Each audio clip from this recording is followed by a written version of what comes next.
సుశీలాన్ని ఊరు పంపించేసి నగల విషయాన్ని బయటపెట్టిన బాలు, నగల దొంగతనాన్ని మీనా మీదకి నెట్టేసిన ప్రభావతికి లెఫ్ట్ అండ్ రైట్ ఇచ్చిన మీనా.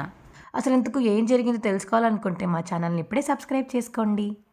ఇక బాలు వాళ్ళు విన్నవడంతో బాలు వాళ్ళకి ఆ గిఫ్ట్ ఇచ్చేసి ఇక సుశీల అయితే హ్యాపీగా ఉంటుంది. అమ్మ మీనా, ఇది మా తరతరాల నుంచి వస్తుంది, నువ్వు జాగ్రత్తగా కాపాడాలి అని మీనా చేతిలో పెడుతుంది ఇంకా సుశీల. సరే బామ్మ అనిక మీనా లోపలికి వెళ్ళి తీసుకెళ్ళి లోపల దాచిపెట్టిదని చూస్తూ హ్యాపీగా ఫీల్ అవుతుంది. మీనా, జాగ్రత్తగా దాయి, మళ్ళీ ఇంటికి దొంగలు వస్తారు, ఎవరొకరు కొట్టుకుపోతారు అని బాలు అంటుంటే, మన ఇంటికి దొంగలు ఎవరు వస్తారా, నీకు తెలియదులే బామ్మ, మన ఇంటికి దొంగలు వస్తూ ఉంటారు అని బాలు అంటుంటే, రే నువ్వెవరిని అంటున్నావురా అని ప్రభావతి అంటుంటే, ఇది మరీ బాగుంది, గుమ్మడికాయ దొంగ ఎవరంటే భుజాలు తడుముకున్నట్టు నువ్వెందుకు ముందుకు వస్తున్నావని బాలు అంటుంటే, లేకపోతే నువ్వు అన్న మాటలన్నీ పడాలా అని చెప్పేసి మనోజ్ అంటాడు. ఏరా, నేను దొంగ అనగానే మీ ఇద్దరు ముందుకు వస్తున్నారు, కొంపతీసి మీ ఇద్దరు దొంగలా ఏంటి అని బాలు అంటుంటే, చచ్చే, దొంగతనం చేయాల్సిన అవసరం నాకేముంది, I'm a business man you know అని మనోజ్ అంటాడు. చాలే తొక్కలో బిజినెస్ మ్యాన్ బిల్డప్ నువ్వు, కానీ వెళ్ళు అని చెప్పేసి ఇక బాలు అంటాడు. షీలా డార్లింగ్, చూసావా మా అమ్మ ముఖం మనోజ్ గడి ముఖం ఎలా మాడిపోయిందో, చూడలేకపోతున్నాం అనుకో నువ్వు మాకు ఆ గిఫ్ట్ ఇచ్చినందుకు అని బాలు అంటుంటే, ఏడ్సారా వెదవలు, వాళ్ళు ఇచ్చిన గిఫ్ట్లు నాకు నచ్చాయి, కాకపోతే నేను చెప్పాను కదా, నా మనసుకి నచ్చిన బహుమతి ఇస్తేనే నేను వాళ్ళకి గిఫ్ట్ ఇస్తానని. నా మనసుకి నచ్చే బహుమతి నువ్వు మీనా ఇచ్చారు, అంతకు మించి నాకు ఇంకేం వద్దు, అందుకే మీకే నేను ఇచ్చాను, జాగ్రత్తగా కాపాడుకోమని చెప్పు మీనా అని అనిక సుశీల చెప్తుంటే, అదేంటత్తయ్య, వేరే గిఫ్ట్ ఏదన్నా ఇవ్వచ్చు కదా వాళ్ళకి, అది తరతరాలుగా వస్తుంది అంటున్నారు, మీ తర్వాత తరానికి నేనే కదా, మరి నాకే కదా కోడల కింద చెందాల్సింది, అది మీనాకి ఇస్తారేంటి అని ప్రభావతి అంటుంటే, ఏ నీ తర్వాత తరం వీళ్ళే కదా, వాళ్ళకిస్తే తప్పేముంది, అసలుకే నువ్వు రోగాలతో ఉన్నావు, నీ ఒంటి నిండా రోగాలే బాబోయ్ అని చెప్పేసి సుశీల అంటుంది. ఏంటత్తయ్య అలా మాట్లాడతారు మీరు, నాకు గౌరవం ఏముంటుంది ఇంకా మీరు నా తర్వాత తరానికి ఇస్తే అవి అని ప్రభావతి అంటుంటే, నీకెందుకు ఉండదు, నీకు నువ్వెన్ని మాటలు అన్నా సరే మీనా పడి ఇంట్లో ఉంది నీకు మర్యాద ఇస్తుందంటే అది తన గొప్పతనం, అలాంటిది తను నీకెందుకు మర్యాద ఇవ్వదు, నువ్వు ఇంట్లో ఖాళీగా ఉన్న తను నేను ఎప్పుడు ఏమీ అనలేదు, నువ్వు ఏమీ అన్న తను ఏమీ అనలేదు, అలాంటిది ఇప్పుడు నేను తనకి ఇవి గిఫ్ట్గా ఇచ్చానని చెప్పేసి తన్ని గౌరవం ఇవ్వకుండా పోతుందా ఏంటి, అదేం అవ్వదు, కానీ నీ పన్ను చూసుకో అని సుశీల అంటుంది. ప్రభా, మా అమ్మ చెప్పింది కదా, ఆవిడ మనసుకు నచ్చిన గిఫ్ట్ ఎవరన్నా ఇస్తే వాళ్ళకి ఇస్తానని చెప్పింది, ఇచ్చింది, ఇంక అయిపోయింది, మళ్ళీ దానికోసం ఈ డిస్కషన్ అవసరం అంటావా అని సత్యం అంటుంటే, అవసరమేనండి, అందుకే అడుగుతున్నాను, మళ్ళీ దాని ముందు వాడి ముందు నేను చులకనయ్యాను అని చెప్పి ప్రభావతి అంటుంటే, చులకన దేనికి చులకన, ఎందుకు చులకన, శృతి వాళ్ళ అమ్మ వచ్చి అన్ని మాటలు అంది, ఒక్క మాటన్నా సపోర్ట్ చేసి మాట్లాడావా నువ్వు, అప్పుడు చునకలు అవ్వలేదా నువ్వు అని చెప్పేసి సత్యం అడుగుతుంటే ఇంకేం మాట్లాడకుండా సైలెంట్ అయిపోతుంది ఇక ప్రభావతి. సరేరా వెళ్ళి పడుకోండి, రేపు నేను బయలుదేరి వెళ్ళాలి కదా అని సుశీల అంటుంటే, అప్పుడే వెళ్ళిపోతావా అమ్మ, రే సత్యం నీకు చెప్పాను కదరా, పాడి ఉన్నవాళ్ళు పొలం ఉన్నవాళ్ళు ఎక్కడా ఉండకూడదని, వెళ్ళాలిరా, సరేనమ్మా పడుకో, అయితే రేపు పొద్దున్న బాలుగఢ్ స్టేషన్లో దింపుతాడులే అని చెప్పేసి సత్యం చెప్పడంతో సరే అని ఇంకెళ్ళి అందరూ పడుకుంటారు.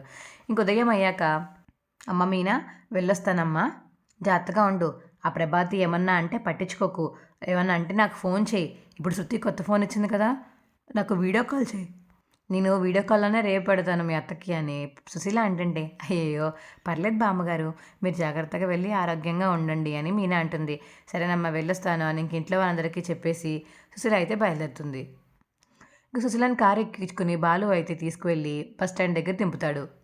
ఏరా బాలు, అసలు నేను వచ్చానన్న ఆనందం నీ ముఖంలో ఇంచు కూడా కనిపించట్లేదు, ఏమైందిరా, మరి అదేం లేదు బామ్మ, నేను ఆనందంగానే ఉన్నాను, అందుకే కదా నీకోసం గిఫ్ట్ తీసుకొచ్చాను అని బాలు అంటుంటే, గిఫ్ట్ల సంగతి వేర్రా, ఆ రోజు నేను చూశాను, నన్ను ఇంటికి తీసుకువెళ్తున్నప్పటి నుంచి నువ్వు బయటికి వెళ్ళేదాకా అలాగే ఉన్నావు, ముఖంలో అంత ఆనందం లేదు, నీ ముఖంలో లేదు, మీనా ముఖంలో కూడా లేదు, నాకు తెలిసిపోతుందిరా అని చెప్పి సుశీల అంటుంటే, అదేం లేదు బామ్మ, నీకు గోల్డ్ చైన్ కొందామని అనుకున్నాము, కానీ డబ్బులు లేక సర్దుకోక ఇంకా కొనలేకపోయాము అని బాధలో ఉందంతే అని చెప్పేసి బాలు అంటుంటే, అరే పిచ్చిమొద్దు, మీరు బంగారపు చైన్లు ఇచ్చినా నేనేం చేసుకుంటానురా, కానీ అంతకన్నా విలువైన బహుమతి నాకు ఇచ్చావు నువ్వు, మా స్నేహితులను తీసుకువచ్చి, మా స్నేహితులతో చాలా ఆనందంగా గడిపాను నేను, అంతకు మించి ఇంకేం కావాలి చెప్పు నాకు అని సుశీల అంటుంటే, సర్లే బామ్మ, నువ్వేదేమో నా మనసుని ఆనంద పెట్టాలని అలా చెప్తున్నావు అంతే కదా అని బాలు అంటుంటే, అయ్యో లేదురా, అలా అయితే బహుమతి మీకెందుకు ఇస్తాను, ఆ గోల్డ్ చైన్ ఇచ్చిన మనోజ్ గారికి ఇస్తాను కదా, కానీ నాకు గోల్డ్ మీద లేదురా. ఇన్ని సంవత్సరాల నుంచి నా స్నేహితులను కలవకుండా ఉండిపోయిన బాధ నా మనసులో చాలా బాగా కూడుకుపోయింది. అది నువ్వు నిన్న వాళ్ళందరినీ తీసుకొచ్చి నా మనసుని చాలా సంతృప్తిపరిచావు. అందుకని చాలా ఆనందపడుతున్నాను రా బాలు. నువ్వు గోల్డ్ చైన్ ఇవ్వలేదు, అది ఇవ్వలేదు అని చెప్పేసి ఏమనుకోకు. నాకు చాలా చాలా బాగా నచ్చింది గిఫ్ట్. మీరు ఇచ్చిన గిఫ్ట్ నచ్చింది కాబట్టి మీకు ఇచ్చాను. ఎవరికి పడితే వాళ్ళకి ఎందుకు ఇస్తాను? అయినా మీకే ఇవ్వాలని నేనేం అనుకోలేదు. ఎవరు బాగా ఇస్తే వాళ్ళకి ఇద్దాం అనుకున్నాను. కానీ మీరే బాగా ఇచ్చారు. సో మీకే ఇచ్చాను అని సుశీల చెప్పడంతో, సరే బా అమ్మ అయితే జాగ్రత్తగా వెళ్ళు. సరేరా, మనసులో ఏం పెట్టుకోకు నువ్వు. నాకు నువ్వు ఇచ్చిన గిఫ్ట్ నచ్చిందని సుశీల చెప్తుంది. సరే బా అమ్మ వెళ్తున్నాను అని కారు వేసుకొని ఇంటికి వెళ్ళిపోతాడు బాలు. అప్పుడే ఇక మనోజ్ మరియు రోహిణి ఇద్దరు ఆఫీస్కి వెళ్ళాను కానీ తలుపు దగ్గర నించుంటే అప్పుడే బాలు వస్తాడు. ఎక్కడికి వెళ్తున్నారు, ముందు కూర్చోండి. ఉండరా, ఇప్పటికి చాలా లేట్ అయిపోయింది, నిన్న కూడా హాలిడే పెట్టేశామని మనోజ్ అంటుంటే, ఒక్క 10 నిమిషాలు లేట్గా వెళ్తే నీ షోరూమ్ ఏం మునిగిపోదు కానీ ముందు కూర్చో అని ఇక మనోజ్ని మరియు రోహిణిని ఇద్దరిని కూర్చోబెడతాడు బాలు. ఇంకా తలుపేసి అందరినీ పిలుస్తాడు బాలు. ఇంక అందరూ వచ్చి, ఏంట్రా ఇప్పుడు పంచాయతీ పెట్టావు, ఏమైంది అంటే, ఉండదన్న చెప్తాను, మీనా వెళ్ళి తీసుకునిరా అని బాలు చెప్పడంతో ఇక మీనా లోపలికి వెళ్ళి నగలు తీసుకుని బాలు చేతికిస్తుంది. బాలు టేబుల్ మీద పెడతాడు. ఏంట్రా ఇవి, నగలు ఇక్కడ పెడుతున్నావేంటి, ఏమైంది? మొన్న ఇవి తీసుకెళ్లారు కదా మీరు అక్కడికి బంగారం షాప్కి, ఏమైందిరా అని సత్యం అడుగుతుంటే, తీసుకెళ్ళాను నాన్న, ఈ బంగారం నగలు అక్కడికి తీసుకువెళ్తే వాళ్ళు పోలీసుల్ని పిలుస్తానని చెప్పారు. ఎందుకురా? ఇది గిల్ట్ నగలు కాబట్టి మొత్తం కవరింగ్ నగలు చేయించి బంగారం నగల ప్లేస్లో పెట్టారు నాన్న అని బాలు చెప్తాడు ఇక సత్యానికి.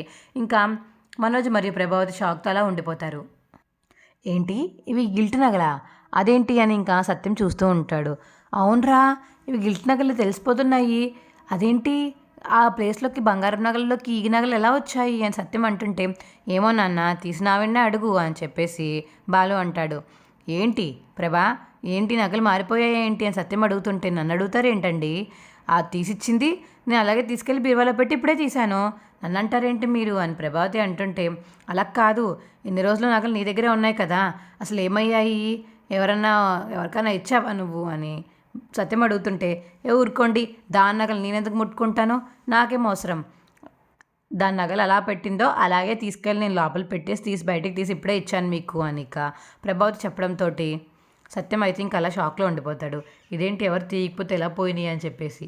ఏమో అండి, ఎలా పోయినాయి అంటే ఏం చెప్తాం, అదిగో ఆ మీనా వాళ్ళ పుట్టింట్లో ఏమైనా సాయం వచ్చుంటే ఆ మీనాయే తీసి తాకట్టు పెట్టేసిందేమో, ఎవరికి తెలుసు అని ప్రభావతి అంటుంటే, ప్రభా నోటుకొచ్చినట్టు మాట్లాడకు, అస్తమానం మీనా మీద గెంటుతావేంటి, నువ్వు మనిషివేనా నువ్వు అని చెప్పేసి సత్యం అంటుంటే, నేను మనిషినేనండి, అందుకనే మీనా మీదకే చెప్తున్నాను, ఎందుకంటే అప్పుడెప్పుడో ఒకసారి వీళ్ళ తమ్ముడి గురించి ఏదో చిన్న కేసు అయితే వెళ్ళి విడిపించి తీసుకొచ్చింది కదా, అప్పుడు ఆ నగలు కానీ తాకట్టు పెట్టి పోలీసులకు ఇచ్చి వాళ్ళ తమ్ముడిని బయటికి తీసుకొచ్చిందేమో, అందుకని తనకు తెలిసి అవి గిల్ట్ నగలని చెప్పి నాతో గొడవ పడి ఆ గిల్ట్ నగలు నా చేతిలో పెడితే ఇంక మళ్ళీ బంగారం చేయించాల్సిన అవసరం లేదని ప్లాన్ వేసి ఆ నగలు నాకు ఇచ్చేసిందేమో అని చెప్పి ప్రభావతి అంటుంటే, అత్తయ్య నాకు ఇలా చేయాల్సిన అవసరమే లేదు, అలా చేయాల్సిన అవసరమే వస్తే మీ నగలు అసలు నేను వాడను, ఎంతో కొంత కష్టపడి బయట అప్పన తెచ్చుకుంటాను, కానీ ఈ నగలను అసలు నేను తాకట్టు పెట్టను, అది అమ్మమ్మ గారు ఇచ్చిన నగలు, అవెందుకు నేను తాకట్టు పెడతాను అని మీనా అంటుంది.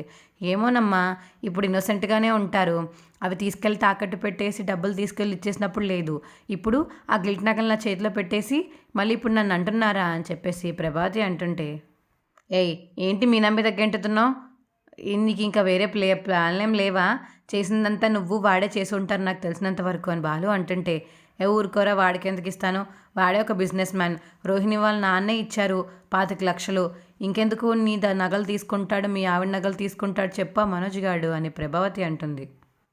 అలా అయితే నగలు ఎలా పోతాయి అని సత్యం అడుగుతుంటే, చెప్పాను కదండి మీనాయే తీసుంటుందని, అయినప్పుడు ఎప్పుడేగా చెప్పాను మీకు, మీనా నగల్లో ఆ రోజు తీసిచ్చినప్పుడు అవి బంగారమో గిల్టో ఎవరూ చూడలేదు, ఇచ్చేస్తే లోపల పెట్టేశాం, ఇప్పుడు అవి గిల్ట్ అని తెలిసింది, నాకు అందుకే అనిపిస్తుంది మీనాయే చేసిందని అని ప్రభావతి అంటుంటే, సరే ఊరుకోండి అంకుల్, పోలీస్ స్టేషన్లో కంప్లైంట్ ఇద్దాము, పోలీసులో చూసుకుంటారు అని శృతి అంటుంటే, పోలీస్ స్టేషనా అని మనోజ్ అంటాడు.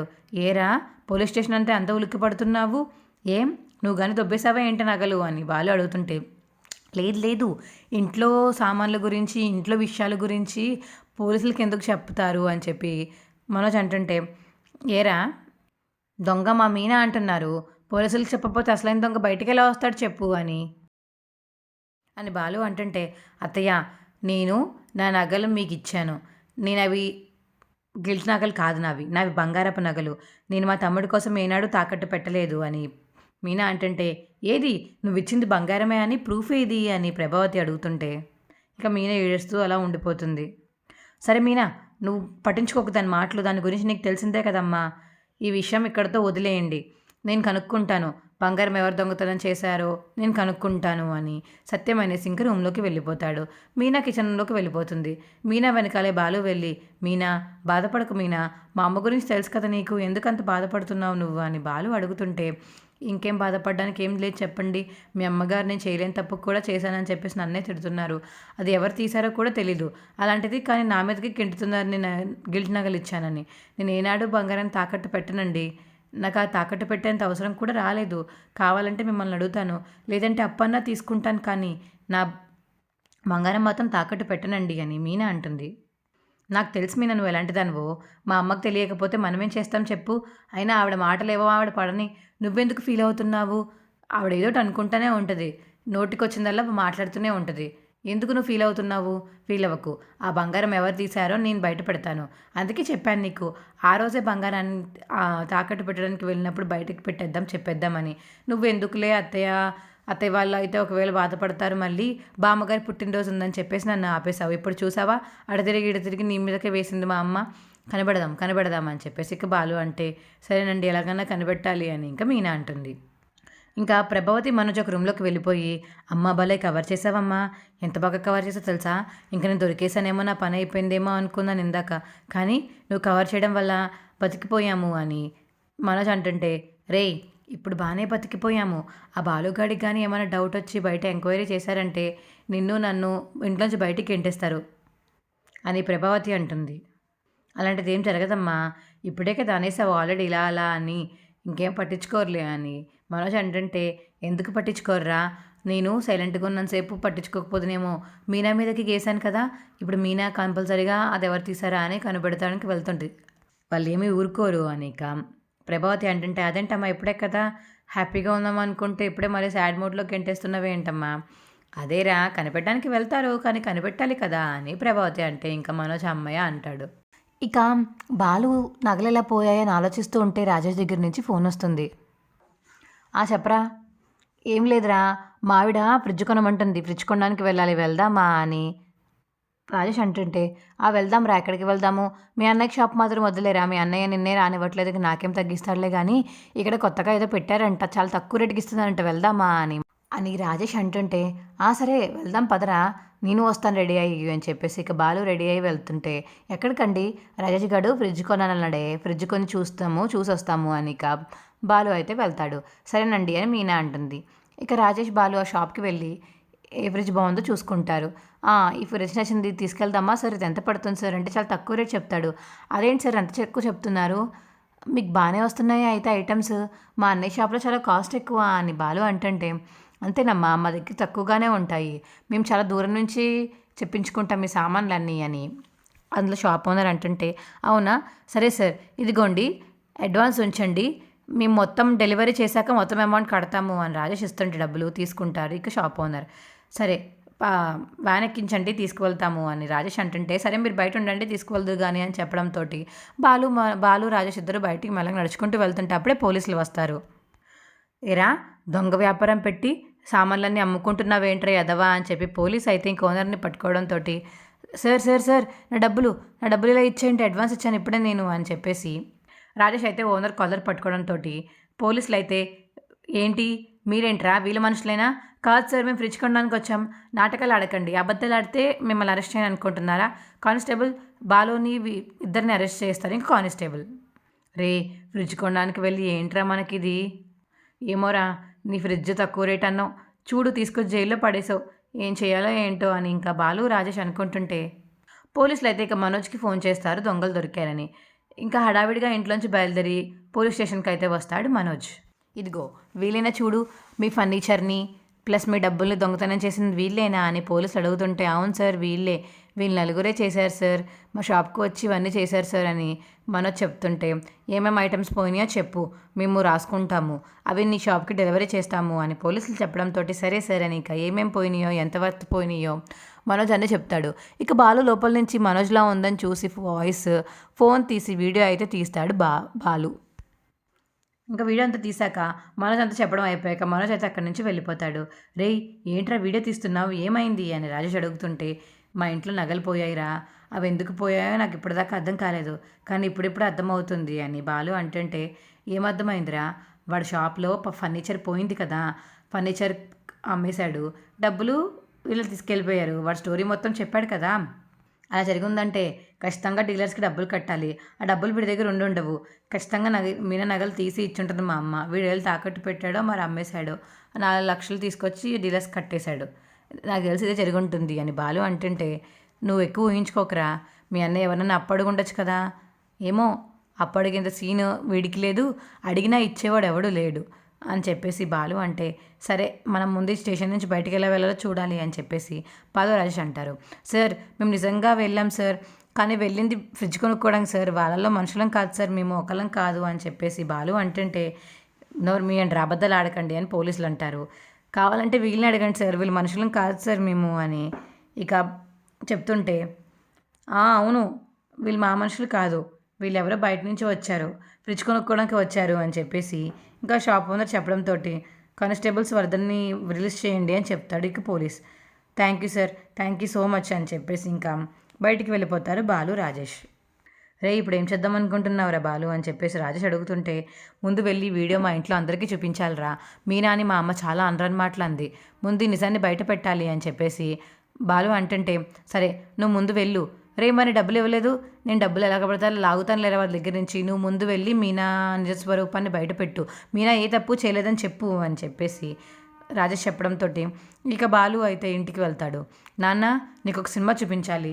ఏం సినిమారా, చూసాక నువ్వే అవాక్ అవుతావు, ఇదిగో అని చెప్పేసి ఇక పోలీస్ స్టేషన్లో ఉన్నప్పుడు వీడియో తీసింది చూపిస్తాడు సత్యానికి.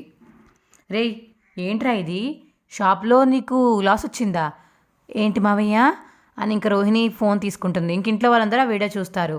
అవును నాన్న, షాప్లో లాస్ వచ్చింది, 4 లక్షలు కట్టాల్సి వచ్చింది, ఫర్నిచర్ కూడా పట్టుకెళ్ళిపోయారు అని చెప్పేసి మనోజ్ చెప్తుంటే, రే వెదవన్నారా వెదవా అని ఇంకా మనోజ్ని కొడుతూ ఉంటుంది ప్రభావతి. అంకుల్ ముందు ఆ లాస్ ఎలా క్లియర్ చేశారో అడగండి, 4 లక్షలు లాస్ వచ్చిందంటున్నాడు కదా మనోజ్, అది ఎలా క్లియర్ చేశాడో అడగండి అని శృతి అండంతో అప్పుడు అడుగుతాడు సత్యం. ఎవరి దగ్గర అడిగి కట్టావరా అని హింట్ ఇస్తుంది ఇంకా మనోజ్కి. ఆ హింట్ తోటి, ఓహో అమ్మ పేరు బయట పెట్టకుండా ఎవరో అప్పు ఇచ్చారని చెప్పమంటుందా, అర్థమైంది అని మనసులో అనుకుని, అమ్మా నేను అప్పు తీసుకున్నానమ్మా అని చెప్పి ఇంకా మనోజ్ చెప్తాడు. ఎవరి దగ్గర తీసుకున్నావురా నువ్వు, మా ఫ్రెండ్ ఉంటాడు పార్క్ ఫ్రెండ్, తన దగ్గర అప్పు తీసుకుని కట్టాను నాన్న, లేకపోతే నాకు దగ్గర ఎక్కడివి 4 లక్షలు అని చెప్పేసి మనోజ్ అంటాడు.